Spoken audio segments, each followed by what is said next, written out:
going on, guys? I'm back with a brand new series review for you guys. And I just watched Invincible Season 3, Episodes 5 and 6, starring Mark,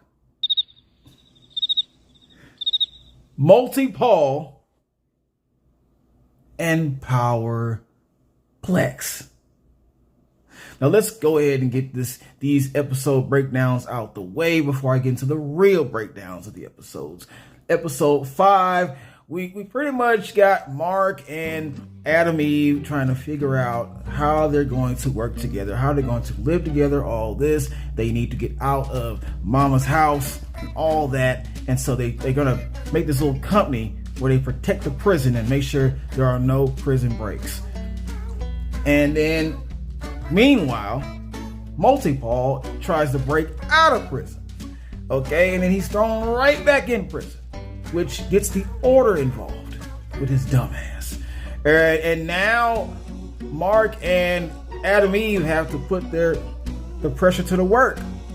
They got to put that to the works now. They got to prove what they do as a business and save that prison and protect it. And a big ass dragon comes out at the end. That's pretty much the premise for that one. And then we get into episode 6, which introduces Powerplex with his crazy ass.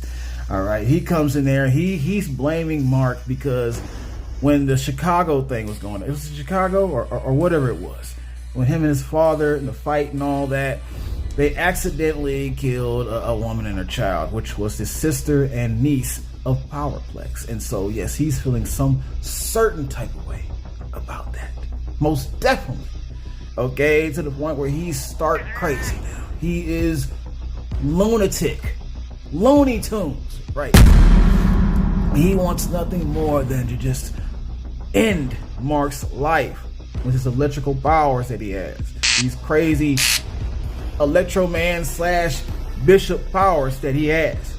Alright, so he's constantly trying to make effort to get Mark's attention over and over again throughout the entire episode until the end, where he finally confronts him and things go not his way. Alright, now let's get to the real breakdown of this with episode 5, which is called "This Was Supposed to Be Easy." Yeah, it'll be like taking candy from a baby. So anyways, episode 5. The first thing I want to get across, Multi-Ball is most definitely crazy and irritating at the same time, which is amazing to do. It's not that hard to do, but in his case, he makes it a skill of some sort. First of all, I never liked him from the other episodes when he first was presented or introduced, and it made me realize that there's a character dumber than his sister. All right, Kate, I can't stand her already. There are a few things she said. Maybe one sentence about being mature adults. Okay, yeah, I'll give her that. But it doesn't apply to her. But I'll give her that. Okay, I'll give her that one. But I can't take her. She's a little too soft on certain things. But when it comes to Paul, her twin brother, he's even a worse character than she is. Dumber. A lot dumber. He makes her look like a good, outstanding person. A bearable person compared to him. This is not an easy feat. So I thought, until he came along. And then there's this whole storyline of him breaking out and kind of a backstory of, both Kate and Paul and their parents going crazy and how they had a lot, like multiple versions of them as kids, just popping all over the place. And I guess they couldn't control their powers or whatever. And they're just kids, right? And I guess somewhat sad, but both of them took it two different ways. All right, so all that was interesting. The backstory was a little interesting, but then there's still Multi-Paul, who's like the off-brand version of Multiple Man. Jamie Maddox, or Braddix, or whatever his name is. Jamie Maddox, okay? It was a lot cooler than this guy, okay? Just take him out, put Jamie Maddox in the game. We won't say anything. We'll let it slide, even though it's way off. We'll let that go ahead, right? Okay. Next thing I need to talk about. Machinehead is one of the most ridiculous villains I've seen yet in Invincible. Yeah, he was all the way back off in season 1, but he's always been ridiculous. And every time they show him, every time he pops up, he just gets more ridiculous and more cartoonish as a villain. All right, first of all, dude sounds like Kanye doing auto-tune. I'm done. Every time. He has auto-tune voice permanently. And there is no background story that I know of in the comics or on here that explains why his head got like that. So that's interesting. Now, maybe I missed something in the comics. I didn't read all of it, so I could have missed something, to be fair. But what happened there? Whatever happened there? Okay, I need to know that backstory. That is a very important backstory to learn. Okay, other than that, he makes me laugh. Every time he talks, it doesn't matter what he says. It's funny. It's a barrel of laughs to me. And he should do a whole auto-tune song just for Machinehead with his new just for album, kicks and giggles, man. Just do a whole auto-tune song. Just off your featuring voice. T-Pain.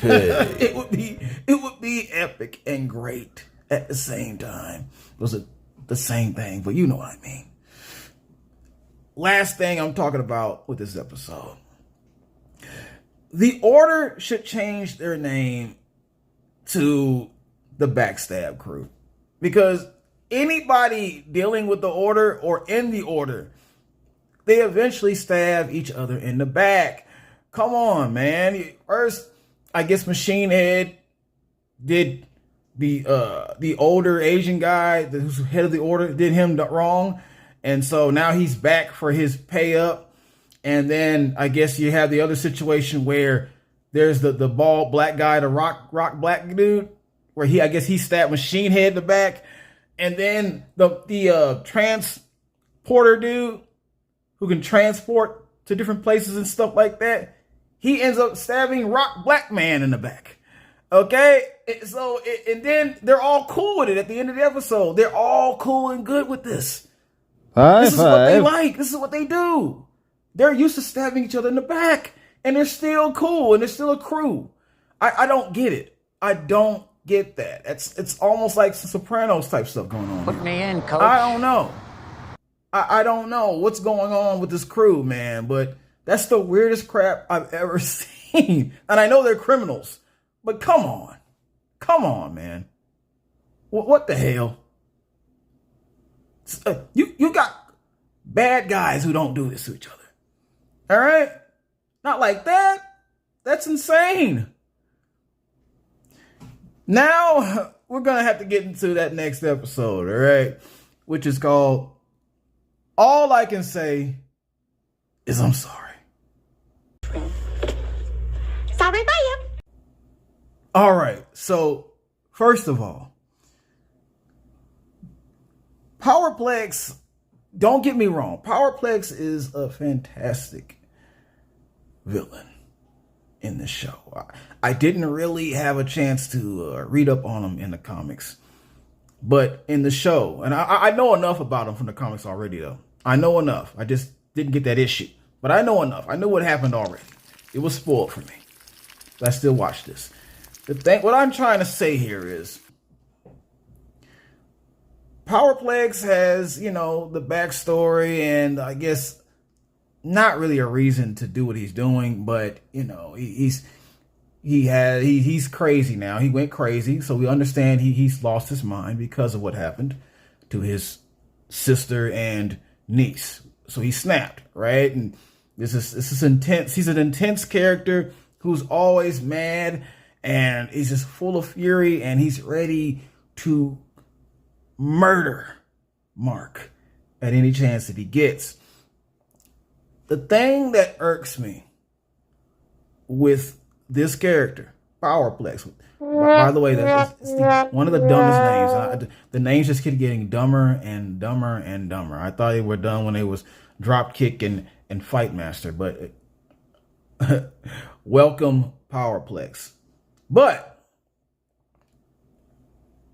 he has this cry baby voice every time he talks, like he's about to cry.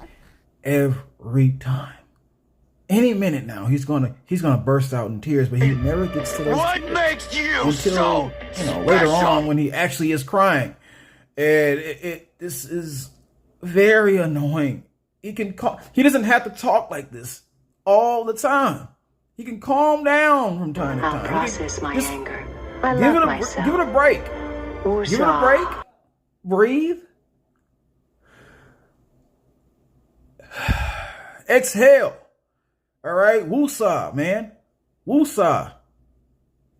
From time to time, because that's annoying. That gets tiresome. It really does. But still, great villain, great villain. Another thing I got to talk about, man.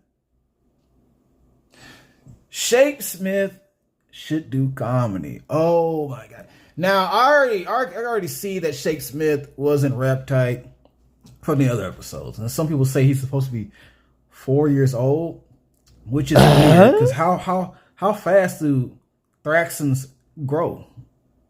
They grow really fast like Oliver? I guess. I don't know, because when he was telling his storyline, he was a baby and he was really small. So you grew that fast. And you're only 4 years old? I don't know if he's 4 years old. So I don't know about that. But I will say this. He has some surprisingly funny lines sometimes. Man. For the truth may be more than you They can asked him know on you're the a other Martian. episode why he wants to stay with the, in their opinion, wrong team. And he's like, well, I got a race car for a bed. Why even ask him why he wants to stay? Why even let him talk at that situation? Such a serious point in the show. Why even ask him why he's staying? Don't ask him anything that's serious, please. It's not going to go the way that you want it to go. It's going to irritate you. Trust me. But it makes me laugh every time he even talks. It's like in this episode, he confronts Powerplex the first time. Yeah, you know how that went, or you're going to see how that goes. All right, he gets fried like something in the oven, like in a microwave or something like that. He gets microwaved up. So on that second meeting, when he comes back with reinforcements,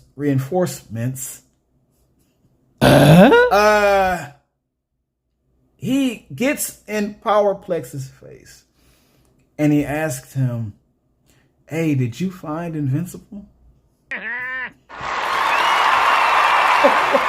What kind of question was that? What? And of course, Powerplex just sits there and he grunts like he's constipated or he's Mr. T or something like that. And I might have been the only one that laughed at that. I thought that was hilarious. I thought for him to have the gall to ask Powerplex, did he actually find Invincible? What do you think? What do you think? If he's still out in the street doing this crap that he was doing last time, do you think he found him? Do you think? See, you needed Rex there to make a comment like that. But Rex was not there. And Rex is supposed to be this whole nother guy right now, which I'm not going to get into that right now. But yeah, that was hilarious. Now, the last thing I must discuss about this episode. The final fight made sense, but it was a weird ass fight. I understand Mark can't really strike or hit Powerplex, or it makes him stronger, right? It's like fighting Bishop from X-Men. You have to find other ways to subdue him or defeat him. But the way that Mark did it was weird. So you can just walk through his electric blast till you get up to him. You can do that? I guess he can. I don't know. He's Mark. I guess he gets stronger with each hit too, but not like him, but what? And then he walks up to him and then he hugs him to death, or he hugs him till he's calm. Is that what that was? Did he hug him? To thwart this enemy, you hug them, right? That's one of your powers, hugging. The power of hugs. Now, damn, that could have been handled another way. That was so strange.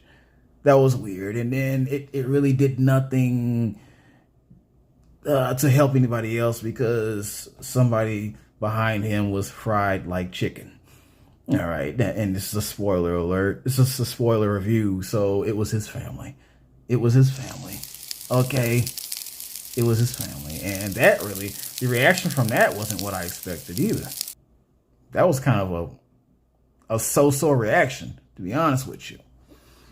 Yeah, but you know, Powerplex, he ain't going nowhere. And you know what's going on next episode. They show the teasers at the end.